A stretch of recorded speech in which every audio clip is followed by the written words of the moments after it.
the Labour MP, Stephen Kinnock, is here with me now. But thanks very much for coming in. I don't want to dwell on it too much, but you've seen the reports today about this coup against Theresa May. Just what do you make of that, first of all? So I think we need to get through these indicative votes on Wednesday, and I think that the Prime Minister should be in place to see that through. Now, if those indicative votes conclude that we need a softer form of Brexit, the Common Market 2.0, for example, that I've been campaigning for, and if the Prime Minister says she's prepared to be the servant of Parliament and to deliver on the will of Parliament, to negotiate that through, then I wouldn't have a problem with that. But if she isn't, if she's going to just continue to hold on to her red lines, which will have been completely defeated in Parliament, then she does have to go and make way for somebody that will be the servant of Parliament.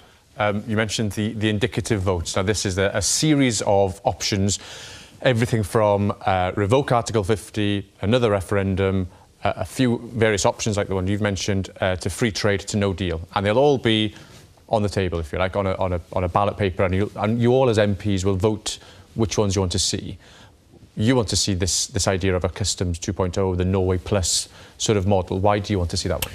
So I've always believed that 52-48 was a mandate to move house but stay in the same neighbourhood. On the doorstep, so many people say to me, look, we voted for the common market, but then political union became much deeper than what we thought it would be with the EU. We want to go back to a frictionless, smooth trading relationship which respects and honours the result of the referendum without destroying the British economy. And our proposal, Common Market 2.0, is to put the UK into the European Economic Area, which is in essence an extension of the single market, have a form of customs arrangement that goes with that. It deals with frictionless trade on the Irish border, and as I say, it respects and honours the referendum without wrecking the British economy. But what the opponents of it say is it's essentially Brexit in name only. It so closely aligns with the European Union that it's almost meaningless, and you still have to accept their rules. So it's a bit pointless. Well, I don't agree with that. You're outside the European Court of Justice. There's a special EFTA court, which operates in a very different way to the ECJ. You have the ability to have safeguard measures on free movement of labour. There's no common agricultural policy, no common fisheries policy.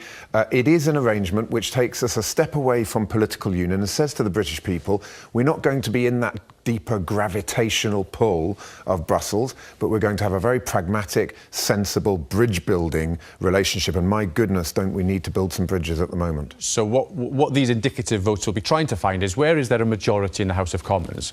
What are the numbers that you think, how many MPs do you think will support that motion, that option? Well, I think that there has always been, if you like, a silent majority of members of Parliament, just as there is, to an extent, I think, a silent majority of people in the country that believe we should leave the European Union, but we should do so in a sensible way. And I think if we can secure strong Labour front bench support for our position, that will deliver, if you like, a Labour bloc vote. Do you think you'll get that? I've had several very good discussions with Jeremy Corbyn. I was in last week with other colleagues from our Common Market 2.0 group, including Conservative colleagues like Nick Bowles, Robert Halfon and Oliver Letwin. We had a very constructive and productive discussion with Jeremy Corbyn and Keir Starmer. I think they recognise that our proposal is, in essence, puts flesh on the bones of Labour's formal policy position, which is to have strong single market alignment, shared institutions and a form of customs arrangement. What we're doing is making that more explicit and specific, because we're saying we can actually plug into a treaty, the European Economic Area Agreement, which has existed since 1993. So it gives our businesses the security, and our people, our citizens, the security, the stability and the certainty that the country is crying out for. And do you think then that your option, and it's a very soft Brexit, you'd admit that, I'm assuming, should that then be put versus Remain? Should there then be a referendum to confirm that as an option? My view is it's a smart Brexit, not necessarily a soft one, because there are very significant differences between EEA, EFTA and full EU membership. On whether it should go to a referendum, look, I think in the indicative votes, I think that the second referendum should be one of the options in the indicative votes, but it should be a freestanding option alongside things like Common Market 2.0 and other options people may wish to table. And then members of Parliament are free to vote for that. But I think there are serious question marks over the second referendum, not least what would the actual question be on the ballot paper, because if no deal is not on the ballot paper, a lot of people will have serious concerns about the democratic legitimacy of the process. If it was a choice between customs, your Customs Union 2.0 and Remain, how would you vote then if there was a referendum? If it was Common Market 2.0 versus Remain, I would support Common Market 2.0 because I genuinely believe that this is an opportunity. Than remaining in the European Union? I believe that this is a real opportunity to reset our relationship with the European Union and to have it based on democratic consent.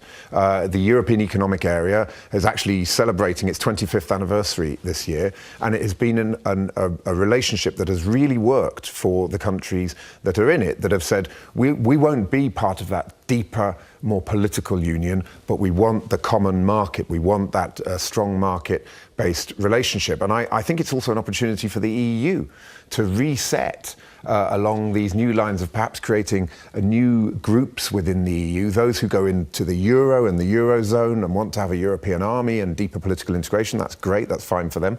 But there are others who wish to go at a different pace, who are currently member states in the EU.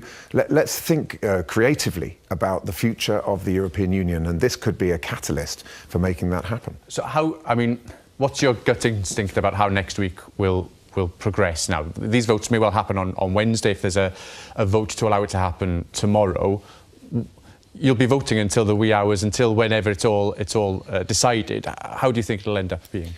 Well, I think, as you say, it's got to be a process where if we need to stay in Parliament until 6 o'clock on Thursday morning, that is what we will do to vote this through until we have found a majority. And I think that Parliament will find a majority. I think there's a tremendous appetite in Parliament to finally be having this debate that we should have been having 2 years ago. And unfortunately, we've had a Prime Minister who has completely botched these negotiations and has not allowed Parliament an opportunity to express its will and have a debate about the most important issue that's faced our country since the Second World War. So we're going into this, I think, as MPs, finally feeling that we will have a voice and an opportunity, but we must also then have a government that will be the servant of Parliament to deliver what we vote on Wednesday night.